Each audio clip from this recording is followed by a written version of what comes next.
आज का जो हमारा स्पेसिफिक टॉपिक है ना, that is motion in to dimensions, commonly referred as projectile motion, and one of the most interesting topics in kinematics in physics. Easy भी है as compared to the rectilinear motion जो हम लोग पढ़ते हुए आ रहे हैं, उसके comparatively बहुत easy है. एक्चुअली उसकी अंडरस्टैंडिंग इतनी डीप चली जाती है ना, तो हमें ये कंपैरेटिवली आसान लगने लगता है. थोड़ी सी कंफ्यूजिंग चीजें उसको एक दफा ओवरकम करना है. चीज क्या है वो ध्यान से सुनिएगा. What motion in two dimension is, या फिर what a projectile motion is, इसको ध्यान देना है. पहले ये समझ लेते हैं, पहले इसको डिफाइन कर लेते हैं, उसके बाद फिर इसकी काइनेमैटिक्स पे जाएंगे. देखिए, अब तक जितने भी हमने मोशंस पढ़े थे ना, उन मोशंस के बारे में हमने पढ़ा था कि object moves vertically upward, downward. Object is moving in a forward direction, object is moving in a backward direction, whatsoever the motion was. ऊपर जाके वापस नीचे आ रहा है, आगे जाके वापस पीछे आ रहा है. The motion was in a single dimension. या तो x एक्सिस में मूव कर रहा था, या फिर y एक्सिस में मूव कर रहा था. जो वेलोसिटी होती थी, जो मोशन होता था ऑब्जेक्ट का, या तो वो वर्टिकल एक्सिस पे रखता था अपना डायरेक्शन, या फिर हॉरिजॉन्टल एक्सिस पे. व्हाट प्रोजेक्टाइल मोशन इज, कि अगर object simultaneously simultaneously X axis भी ट्रैवल करे और वाई एक्सिस भी ट्रैवल करे, तो that would be referred as motion in two directions. अब ऐसा कैसे पॉसिबल है कि ऑब्जेक्ट जो है वो साइमल्टेनियसली एक्स भी जा रहा है और वाई भी जा रहा है. तो उसकी एक्स की भी एक सर्टेन डिस्टेंस कवर हो रहा है, वाई का भी सर्टेन डिस्टेंस कवर हो रहा है, एक्स की भी एक सर्टेन वेलोसिटी है, वाई की भी सर्टेन वेलोसिटी है, ऑब्जेक्ट एक है. ऐसा कैसे मुमकिन है, वो यहाँ पे ध्यान दें. देखिए, अब तक जो हमने बात की उसमें हमने ऑब्जेक्ट को, पहले मैं जरा इसको लिख दूं कि actually what is motion in two dimension. ठीक है, आप लोग मेरे साथ साथ लिखेंगे तो बहुत अच्छा हो जाएगा, आपको भी समझ में आएगा. Motion in two dimension is referred when an object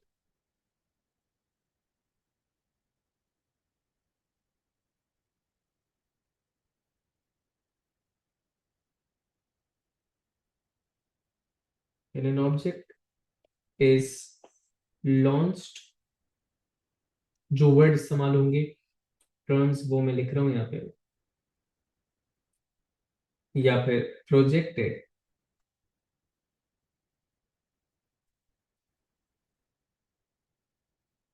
with a velocity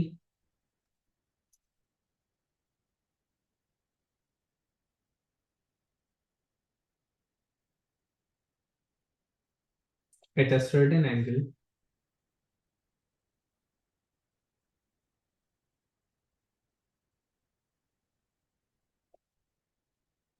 from horizontal. By reference horizontal ही लिया जाता है, वर्टिकल से भी मेंशन किया जा सकता था, लेकिन horizontal is the reference line. ठीक है, from horizontal it covers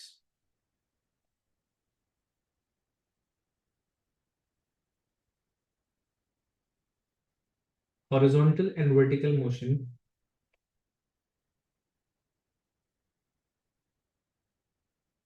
horizontal and vertical motion simultaneously. अब ये जो वर्ड साइमल्टेनियसली ना, इसके अंदर थोड़ी सी मैथमेटिकल कहानी छुपी हुई है. साइमल्टेनियसली. ठीक है, ये है हमारे पास मोशन इन टू डायमेंशन की एक बेसिक सी बात. ठीक है ना. अब हो क्या रहा है, क्यों इसे प्रोजेक्टाइल मोशन कहा जाता है, वो देखें, समझेंगे जरा हम यहाँ पे. देखें, अब तक जो हमने बात की थी उसमें गुफ्तगू कुछ इस टाइप की थी कि ऑब्जेक्ट को लिया और उसको एक सर्टेन वेलोसिटी प्रोवाइड कर दी टुवर्ड्स हॉरिजॉन्टल डायरेक्शन, तो जनाब वो हॉरिजॉन्टली मूव करता रहा. तो वर्टिकली वेलोसिटी प्रोवाइड की तो वो ऊपर गया, फिर वापस नीचे आ गया, एंड सो ऑन. लेकिन इस दफा हमने क्या किया, इस दफा हमने ऑब्जेक्ट को लॉन्च किया, ऑब्जेक्ट को प्रोजेक्ट किया with the velocity v. At this time, the velocity v was making a certain angle from the horizontal axis. अब अगर किसी भी वेक्टर क्वांटिटी का आपके पास एक सर्टेन एंगल के ऊपर आ रहा है, तो डेफिनेटली उसके कंपोनेंट्स बन जाते हैं आपके पास. लेकिन अगर यूं समझें कि देखें, अगर मैं इसको एक वर्टिकल एक्सिस, अगर मैं इस डायरेक्शन के अंदर इसको लॉन्च कर रहा हूं, तो आई वुड एक्सपेक्ट कि उसकी जो direction, initial direction of motion at least, वो कुछ इस तरह की मैं एक्सपेक्ट कर रहा हूँ, वो यहाँ जा रहा हो। तो अगर वो ऑब्जेक्ट अपनी इस डायरेक्शन में मूव कर रहा है, थोड़ी देर के लिए भूल जाएंगे हम ग्रेविटेशनल इफेक्ट्स वगैरह को, सिर्फ एक बेसिक समझ रहे हैं। तो देखें अपना जो स्टार्टिंग पॉइंट था, वो अपने स्टार्टिंग पॉइंट से करंट लोकेशन इसका थोड़ा सा ये वाई एक्स एक्सिस भी मूव कर कर आया है, और करंट पोजीशन से स्टार्टिंग पोजीशन से थोड़ा सा ये एक्स एक्सिस वाई एक्सिस भी मूव कर कर आया है। और ये दोनों काम, आगे बढ़ना और ऊपर जाना, ये दोनों साइमल्टेनियसली हो रहे थे, मतलब बैक वक्त हो रहे थे। तो इसलिए इसको कहा जाता है मोशन इन टू डायमेंशन। लेकिन एक्चुअली एग्जैक्टली ऐसा कोई मोशन नजर नहीं आता मुझे। मुझे जो मोशन नजर आता है वो थोड़ा सा डिफरेंट नजर आ रहा होता है। मुझे जो मोशन नजर आएगा इसका, वो एक प्रोजेक्टाइल, वो एक पैराबोलिक पाथ आएगा। रीजन क्या है, जरा उसको समझते हैं। मोशन इन टू डायमेंशन में दो तीन चीजें, बड़ी दो तीन हिडन डिटेल्स हैं, उनको समझना है। सबसे पहली बात तो ये है कि हम लोगों ने अज्यूम किया कि an object was launched at a certain angle with a certain velocity, और एयर रेजिस्टेंस को हमने रखा है नेग्लिजिबल। जब हमने ऐसा किया तो इसकी जो initial value of the velocity थी, उसके बन गए थे आपके पास दो कंपोनेंट्स। ठीक है ना। एक तो जनाब इसका होगा आपके पास हॉरिजॉन्टल कंपोनेंट, जिसको मैं वी एक्स या फिर वी कॉस थीटा का नाम दे सकता हूं। मैंने कहा वी कॉस थीटा। ठीक है। दूसरा, एक इसका होगा वर्टिकल कंपोनेंट, जिसकी डायरेक्शन वर्टिकली अपवर्ड है फिलहाल। ये लफ्ज फिलहाल क्यों यूज किया वो भी समझ में आ जाएगा। लेकिन इसका मैग्नीट्यूड, इसको मैं वी बाय कह रहा हूं, और ये होगा वी का साइन थीटा। ठीक है। अब इन दो वेलोसिटीज की बदौलत ये आगे भी बढ़ रहा है, सॉरी, ये आगे भी बढ़ रहा है। ये जो आगे बढ़ रहा है, ये बढ़ रहा है with the rate of V cos theta. और ये जो ऊपर जा रहा है, ये ऊपर जा रहा है with the rate of V sine theta. लेकिन द पॉइंट इज कि मैंने एयर रेजिस्टेंस को तो निग्लेक्ट कर रखा हुआ है। तो मैं ये एक्सपेक्ट कर सकता हूँ कि वी कॉस थीटा के अंदर देयर इज नो चेंज। क्यों? अगर एयर रेजिस्टेंस ही नहीं है तो there is no force to oppose the horizontal motion. लेकिन अगर मैं वर्टिकली एनालाइज करूं, तो बेटा अंडर ग्रेविटी तो ये अनकंडीशनली रहेगा। तो इसका जो वर्टिकल वेलोसिटी है वी वाई, ये under the effect of gravity रहेगा। तो मैं यूं कहूंगा कि वर्टिकल मोशन इसका, यूं कहने के मोशन अंडर द ग्रेविटी है।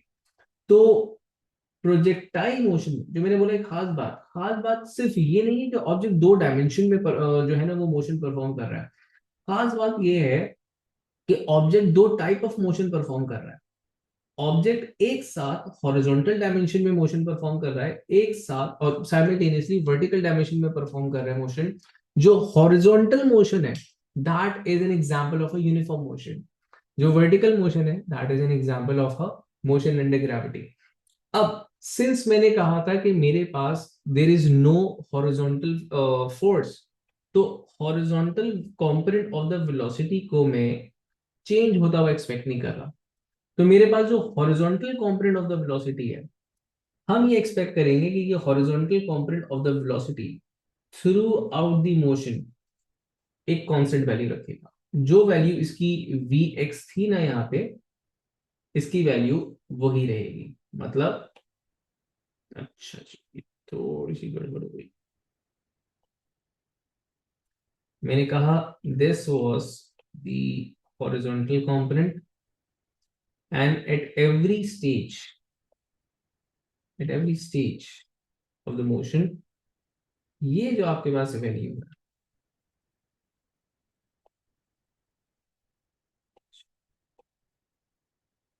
एक सेकेंड, कुछ गड़बड़ हो गई।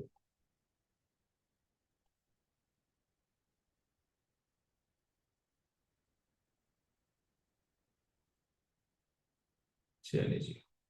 तो मैंने कहा डिफरेंट स्टेजेस के ऊपर अगर मैं अपनी वेलोसिटी को देखूंगा, तो ये वेलोसिटी आपके पास इसी मैग्नीट्यूड के साथ रहने वाली है।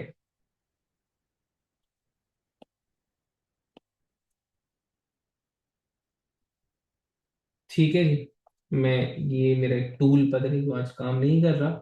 अच्छा, सिमिलरली जब ये टॉप पॉइंट पे पहुंचेगा, तब भी मैं एक्सपेक्ट ये करूंगा कि इस, अच्छा आई डोंट नो व्हाई ये ऐसा क्यों आज कर रहा है मेरे साथ, बट स्टिल अभी कर ही रहा है। तो मैंने कहा थोड़ा सा आगे गए, वेलोसिटी का कॉम्पोनेंट उतना ही रहा। अच्छा, फिर जब टॉप पॉइंट पे पहुंचे तब भी वेलोसिटी कॉम्पोनेंट उतना ही रहा। फिर फर्दर हम आगे जा रहे हैं, वर्टिकल कॉम्पोनेंट, सिर्फ हॉरिजॉन्टल कॉम्पोनेंट की मैं बात कर रहा हूँ, वर्टिकल कॉम्पोनेंट पे अभी बात शुरू की जाएगी। ये मैग्नीट्यूड ऑफ द वेलोसिटी आपके पास चेंज नहीं हो रहा। रीजन क्या है? रीजन ये है कि हॉरिजॉन्टल डायरेक्शन में आपके पास किसी किस्म की फोर्स है ही नहीं जो उसको डिसेलरेट करवाए यहाँ पे, ठीक है। और जब ये लैंड करेगा तो ये उसी वेलोसिटी, उसी हॉरिजॉन्टल वेलोसिटी के साथ लैंड कर रहे हैं जिससे ये चला था। अब अगर मैं वर्टिकल कंपोनेंट पे गौर करूं, तो वर्टिकल कंपोनेंट की बात ये कि देखो वर्टिकल कंपोनेंट को सामना करना है ग्रेविटी का। तो वर्टिकल मोशन जो है बिल्कुल मोशन अंडर द ग्रेविटी की तरह ट्रीट किया जाएगा। मोशन अंडर द ग्रेविटी की वजह से आपके पास वी वाई की वैल्यू जैसे जैसे ये मोशन आगे बढ़ेगा डिक्रीज होती रहेगी। डिक्रीज होने का मतलब ये है कि वी वाई की जो इनिशियल वैल्यू थी, अब आपके पास ड्यू टू दी ग्रेविटी ये वैल्यू स्लाइडली क्या हो गई आपके पास, डिक्रीज कर गई। थोड़ा सा हम आगे गए, फर्दर डिक्रीज हो गई, ठीक है। अच्छा, what would be the highest point? Vertical motion में हाईएस्ट पॉइंट क्या होता था जब मोशन अंडर द ग्रेविटी की बात करते थे? हाईएस्ट पॉइंट उसको किया जाता था, उस पॉइंट को कहा जाता था जब आप कहते थे वेलोसिटी जीरो हो गई। तो देखिए यहां पर भी हाईएस्ट पॉइंट वो होगा जब मेरे पास वी वाई का कंपोनेंट बिल्कुल ही जीरो हो चुका है। तो अब अगर अपने सिर्फ वी वाई के कंपोनेंट को देखो तो वी वाई का कंपोनेंट जो है वो ग्रेजुअली आपके पास डिक्रीज कर रहा है, and at the mid position of the flight V Y आपके पास बिल्कुल ही जीरो हो चुका था। अब फर्दर जब मैं आगे बढ़ूंगा तो ऐसा नहीं है कि यहां पर आकर के मोशन रुक गया या स्ट्रेट चला गया या नीचे आ गया, नहीं। जिस तरह वी वाई का कंपोनेंट मैक्सिमम से जीरो पे गया था इसी तरह अब जीरो से मैक्सिमम पर आएगा, बिल्कुल उसी तरह जैसे एक normal motion under the gravity काम करता था। तो डायरेक्शन सिर्फ आपके पास चेंज होती चली जाएगी, मतलब अब इसको ग्रेविटेशनल एक्सेलरेशन मिल रहा है, मतलब इसकी वेलोसिटी का जो डायरेक्शन होगा it would now increase in a downward direction. Velocity downward direction में इंक्रीज हो रही है, ऐसा है।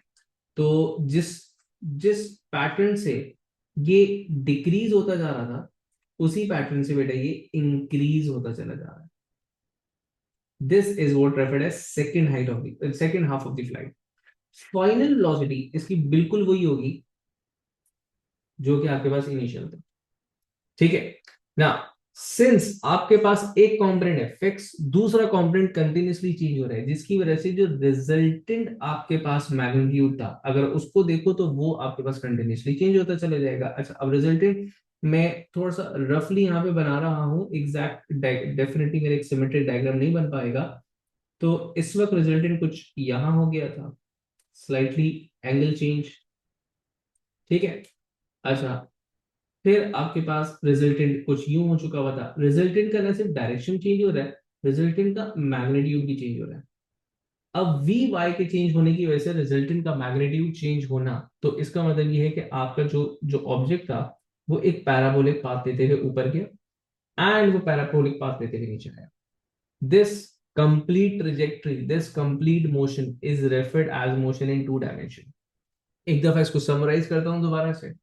मैंने कहा किसी भी ऑब्जेक्ट को अगर हम लॉन्च कर रहे हैं एट एन एंगल, उसकी वेलोसिटी के बने दो कंपोनेंट, एक बना था वी एक्स, एक बना था V Y. V X is the rate जिसकी वजह से वो हॉरिजॉन्टली मूव कर रहा है, V Y is the rate जिसकी वजह से वो वर्टिकली अपवर्ड जाएगा।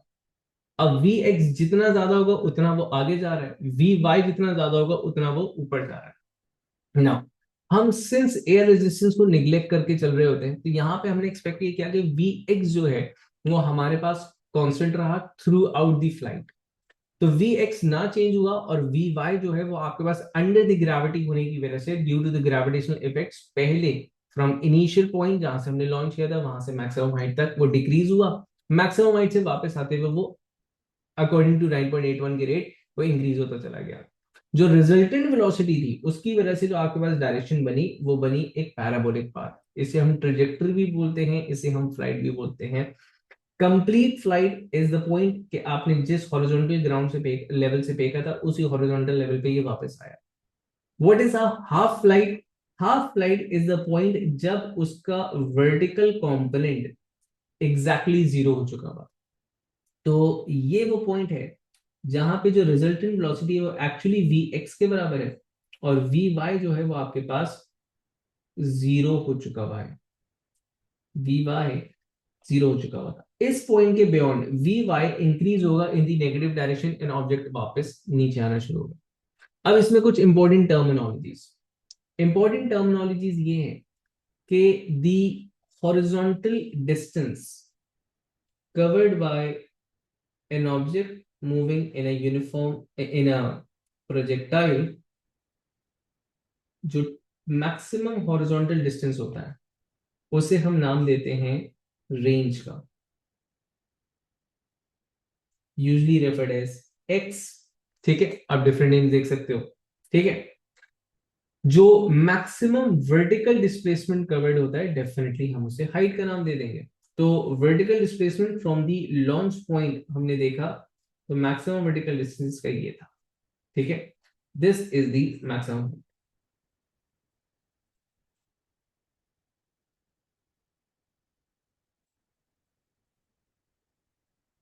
ठीक है जी, इसको हमने नाम दिया हाइट का, एच से हम इसको रेफर कर रहे हैं। ठीक है, अब देखो time, time of flight, capital T या पीरियड ऑफ फ्लाइट भी हम इसको नाम देते हैं। अगर मैं बात करूं फुल फ्लाइट की, मतलब ये जहां से लॉन्च किया था फिर वो वापस कंप्लीट एक फ्लाइट लेकर के वापस आया था, एक पूरी ट्रेजेक्टरी लेकर के वापस आया था, बेटा उसे हम टाइम ऑफ फ्लाइट या फिर पीरियड ऑफ फ्लाइट कहते हैं। तो हमने इसको बोला पीरियड। अगर मैं पीरियड को कैपिटल टी से रिप्रेजेंट कर रहा हूं, सिंस आपके पास एयर रेजिस्टेंस निकलेक्टेड है, तो ये फ्लाइट इतनी सिमेट्रिक होगी कि जनाब जो आपके पास हाफ फ्लाइट है, मतलब जो मैक्सिमम हाइट वाला जो पॉइंट था जिसे मैंने हाफ फ्लाइट कहा था, वो exactly half of the time period के अंदर हो रहा होगा। मतलब ये जो टाइम लग रहा है इसको हाफ फ्लाइट का, हाफ फ्लाइट यहाँ तक है मेरे पास। ठीक है,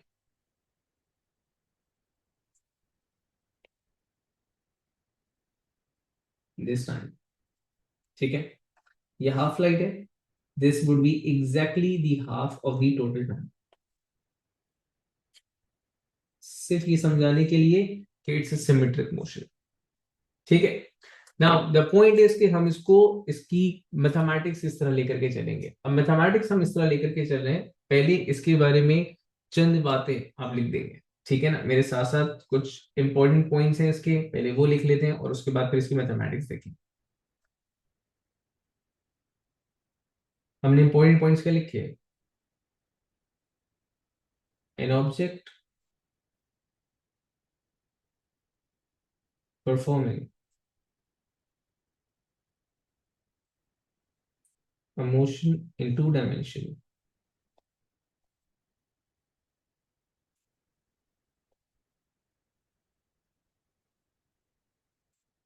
have two components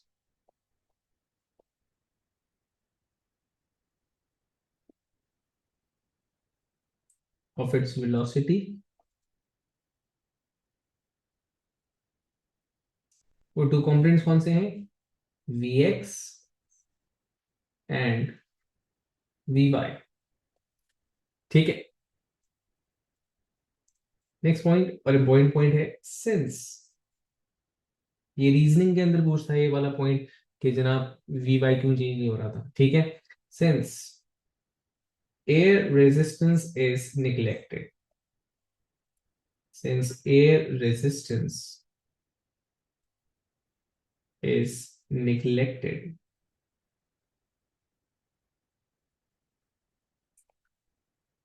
vx remains constant। remains constant throughout the flight. मतलब कंप्लीट फ्लाइट में वो यूनिफॉर्म रहेगा। ना एक क्वेश्चन ये होता है कि सर क्या हमेशा एयर रेस्टिंग्स को निगलेक्ट करके चलेंगे, क्या ऐसा नहीं हो सकता एग्जामिनर कभी बोले भाई एयर रेस्टिंग्स को हम कंसिडर करें, बिल्कुल होगा, लेकिन वो मैथमेटिकली नहीं होगा, वो थ्योरेटिकली होगा।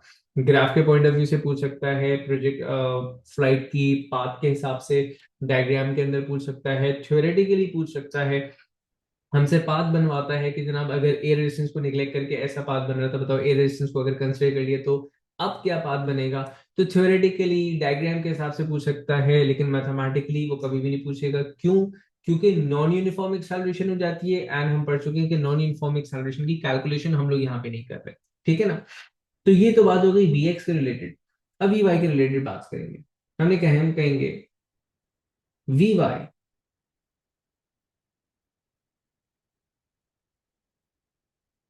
remains under the influence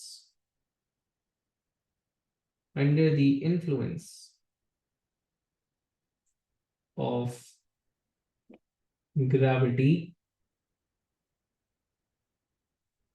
hence it decreases from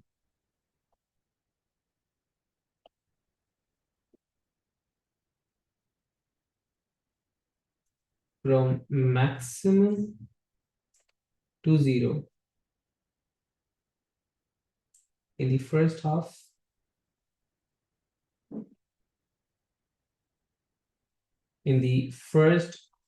of the flight,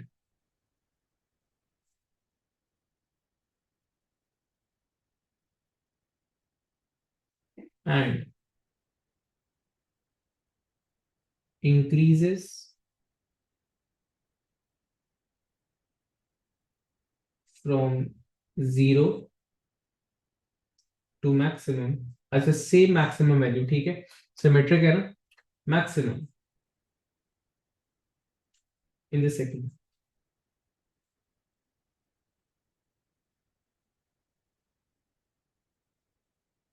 ठीक है, कुछ चीजों को मैं हाईलाइट कर रहा हूं। मैंने कहा डिक्रीज हो रहा है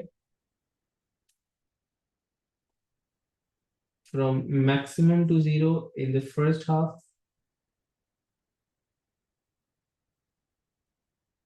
ठीक है, इंक्रीज हो रहा है from zero to maximum in the second half।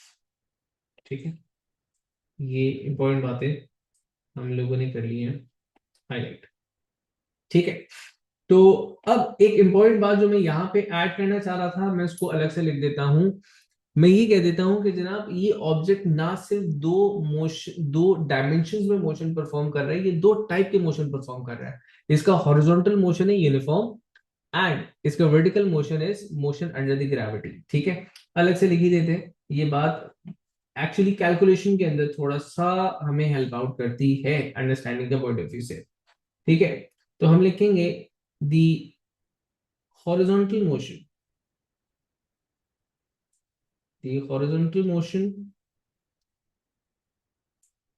is a uniform motion,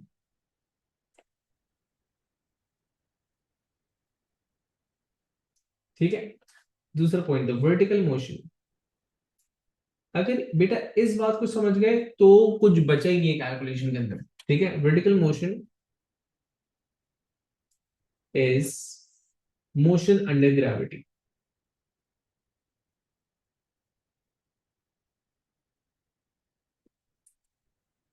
ठीक है, लास्ट की एंड मोस्ट इंपॉर्टेंट पॉइंट, बेटा सब कुछ दोनों के लिए अलग अलग होगा। जब भी हम कभी भी किसी प्रोजेक्टाइल को सॉल्व कर रहे होंगे तो हम एक्स एक्सिस के मोशन को अलग, वाई एक्सिस के मोशन को अलग। क्या मतलब है?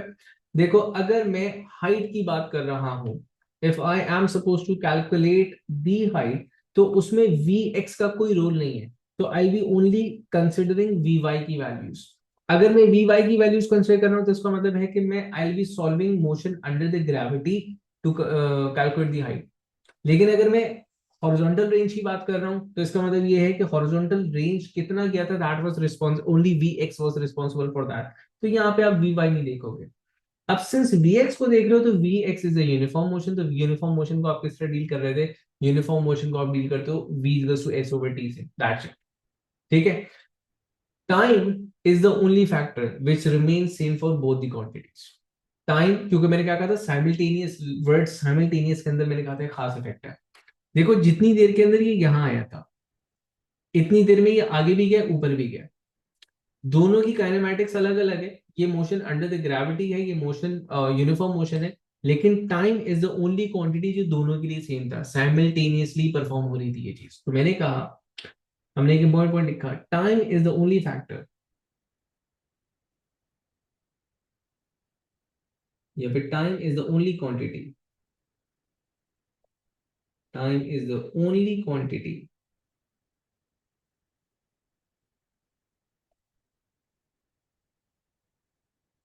which is same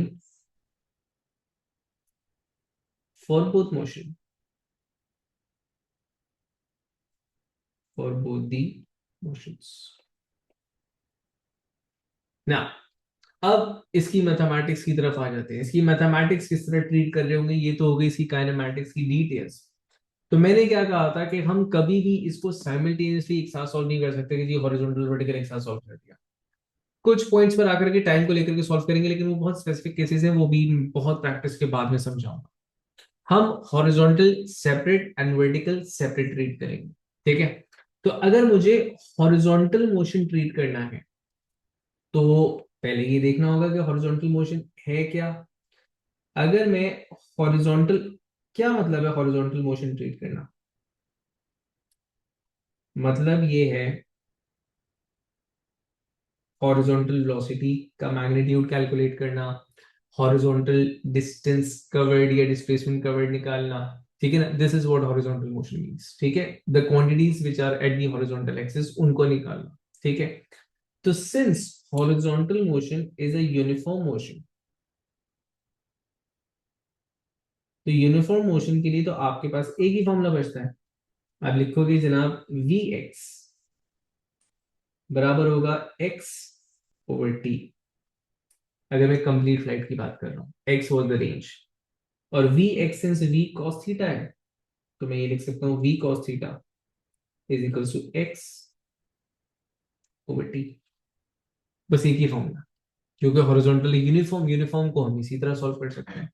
हाँ, टाइम की जहां तक बात है, टाइम को हम निकाल सकते हैं जनाब वर्टिकल से और हॉरिजॉन्टल में यूज कर सकते हैं, और वो भी करके भी देखेंगे किस तरह करते हैं काम। बात शुरू होती है कहानी वर्टिकल के लिए। वर्टिकल मोशन जो है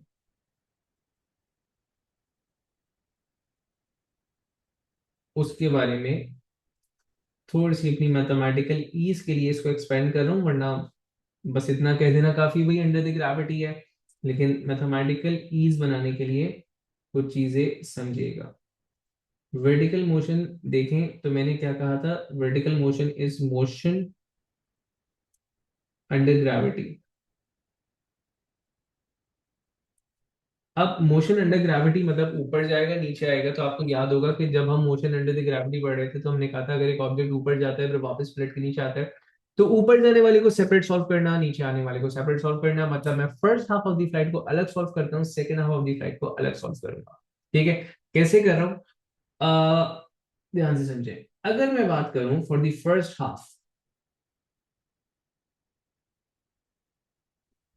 first half of the flight, what is first half of the flight? First half of the flight है कि जब वो बॉटम से मैक्सिमम हाइट रीच कर रहा है, यहां से you, this is what the first height, first first half of the flight means. ठीक है, ये है मतलब। ठीक है। अब इसके अंदर खासियत क्या है वो जरा वो देख लेना। बेटा सबसे पहली बात ये है कि इस पॉइंट पर आपके पास वेलोसिटी का वर्टिकल कंपोनेंट होगा V X, U Y sorry, and यहाँ पे जो वी वाई है वो जीरो है। ठीक है। तो मैंने कहा V Y is definitely zero. ठीक है। U Y is a non zero value, ठीक है। एक्सेलरेशन, क्योंकि ये अगेंस्ट द ग्रेविटी जा रहा है, डिसेलरेट कर रहा है -9.8 में। सॉल्व किस तरह होगा, इक्वेशंस ऑफ मोशन लगाओगे अपने यहाँ पे। अब इक्वेशन ऑफ मोशन किस तरह लगा रहे हो, जरा उसको देख लेना। फर्स्ट हाफ की बात हो रही थी, ठीक है। इक्वेशन ऑफ मोशन बेटा फर्स्ट हाफ के अंदर लग रही है वही सारी जो इक्वेशन ऑफ मोशन पड़ी थी। मैंने कहा वी वाई का स्क्वायर माइनस यू वाई का square is equals to -2 GH, ठीक है। इसको अलग से रट्टे लगाने की जरूरत नहीं है भाई, ये वही है, मैं बस सिर्फ स्पेसिफाई करने के लिए, समझाने के लिए बता रहा हूँ। यहां पर आपके पास वी वाई जीरो है, ठीक है, तो वो माइनस माइनस कैंसिल आउट हो जाता है। तो जब डिटेल में कैलकुलेशन करेंगे तो और ही देख लेंगे। अच्छा, दूसरा क्या लग सकता है आपके पास, एच, जिसे आप एस कहते थे, या फिर एस है actually, U Y T plus half, अच्छा माइनस हो जाएगा,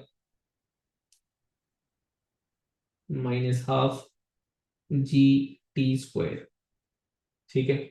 और अगर मैं मैक्सिमम हाइट की बात कर रहा हूँ तो डेफिनेटली मैं टी हाफ की बात कर रहा हूँ यहाँ पे, हाफ फ्लाइट, ठीक है।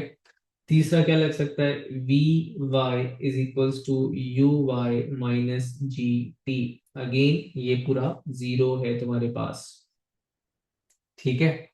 अच्छा, अगर आप बात करोगे second half of the flight की, second half of the flight क्या है, second half of the flight ये है बेटा जब वो मैक्सिमम हाइट से वापस नीचे आ रहा था। सेकेंड हाफ की जब बात करोगे तो अब आपका मोशन स्टार्ट हो रहा है फ्रॉम दिस पॉइंट, ठीक है।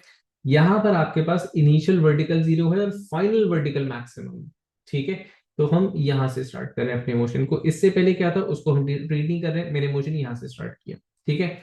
और आप देख रहे हो कि मैं एक्स एक्सिस की तो बात ही नहीं कर रहा, एक्स वर्टिकल एक्स वेलोसिटी की, हॉरिजॉन्टल वेलोसिटी की तो बात ही नहीं कर रहा मैं यहाँ पे।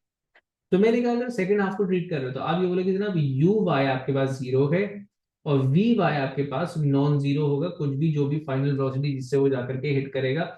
एक्सेलरेशन को अब मैं 9.81 पॉजिटिव में लूंगा क्योंकि डेफिनेटली नीचे आ रहा था ना, तो बेटा करेगा एक्सेलरेट।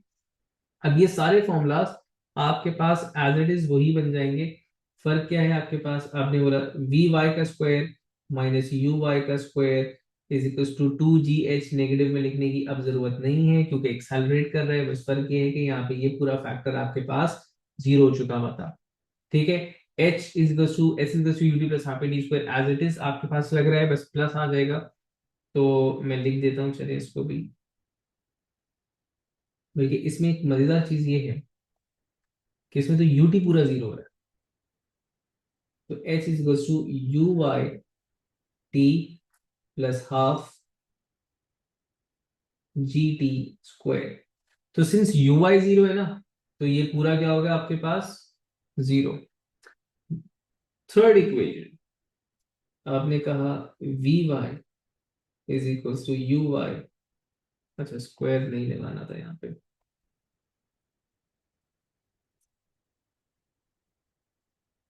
जी, ठीक है। बेटा मैं सिर्फ ये वाजे करने के लिए कि कहाँ पे कौन सी क्वांटिटी इस्तेमाल हो रही है मैंने ये फॉर्मूलाज लिखे, मैं प्रेफर ही नहीं करता कि इनको इस तरह याद करो। मैं बोलता हूँ भाई वही इक्वेशंस ऑफ मोशन है, V square minus U square 2as, कोई अलग से नहीं है, बस यहाँ पे स्पेसिफिक सिंबल कर दिया हम लोगों ने, ठीक है ना, सिर्फ समझने के लिए।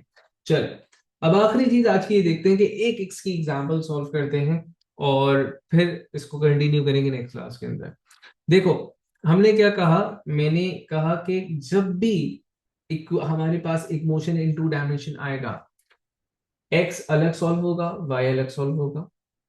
एक्स, अगर वाई की बात करूंगा तो वाई के अंदर यूजली 90% ऑफ द टाइम आप फर्स्ट हाफ को अलग सॉल्व करोगे, सेकेंड हाफ को अलग सॉल्व करोगे। अब उस पर एक क्वेश्चन है, पास्ट पेपर से ही है, थोड़ी सी मैं बस वैल्यूज चेंज कर रहा हूँ और वहां पे आप उसको मतलब जो मुझे वैल्यूज याद है मैं वो रख रहा हूँ, तो अगर आप कभी पास्ट पेपर में देखें तो हो सकता है आंसर आगे पीछे हुआ हुआ हो, तो हमें मेथड से मतलब था। देखिए फॉर एग्जाम्पल मैंने कहा एक ऑब्जेक्ट इज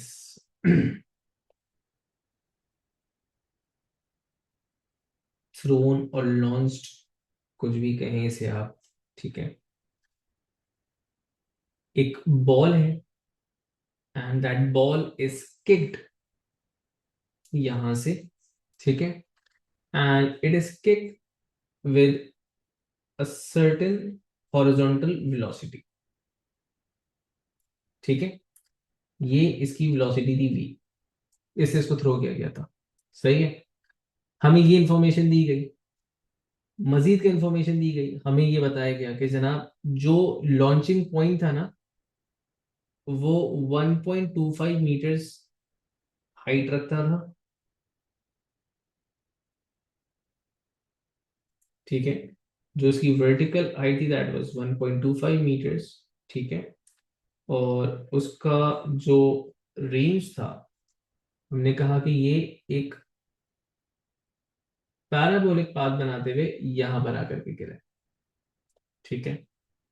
तो अकॉर्डिंग टू दिस इसका जो रेंज था, इसका जो ड्रॉप रेंज है वो आपके पास, लेट्स से, अब ये बिल्कुल रैंडम वैल्यू ले रहा हूँ, मुझे एग्जैक्ट वैल्यू याद नहीं आ रही है पेपर में क्या थी, हम देख लेंगे, 5 मीटर्स कह दिया मैंने,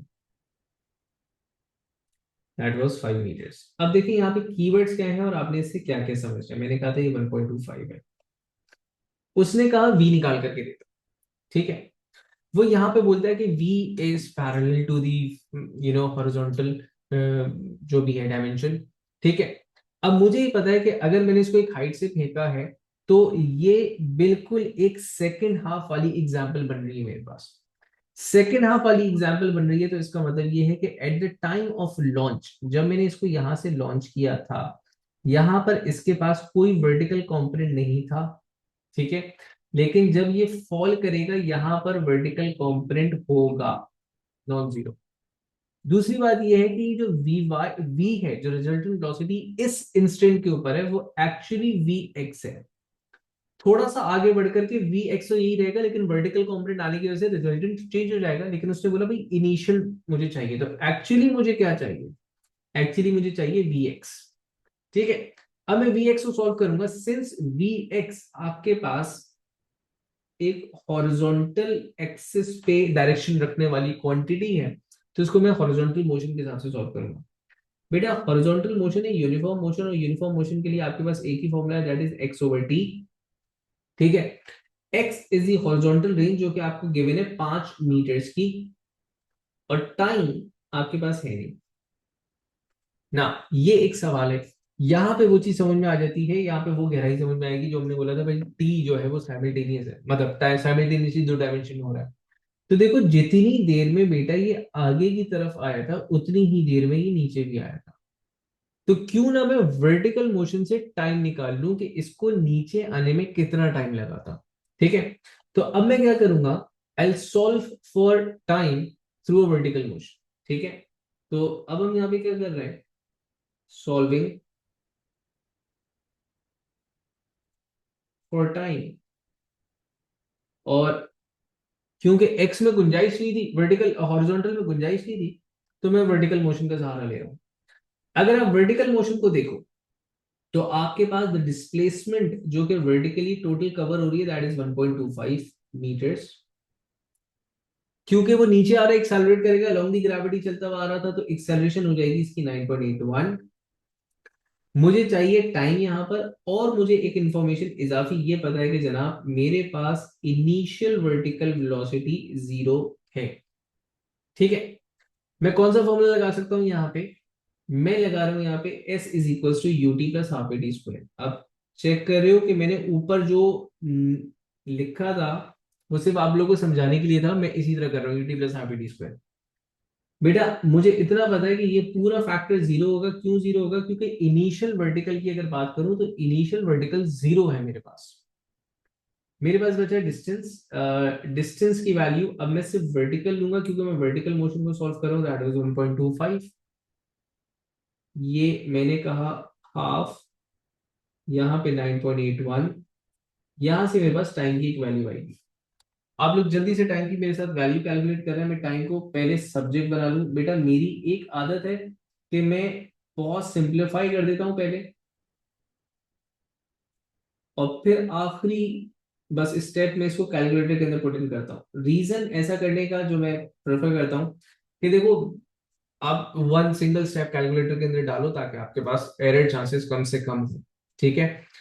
अच्छा जी, मैंने कहा और आपकी जरा वर्किंग भी जस्टिफाइड हो जाती है एग्जामिनर के लिए ना।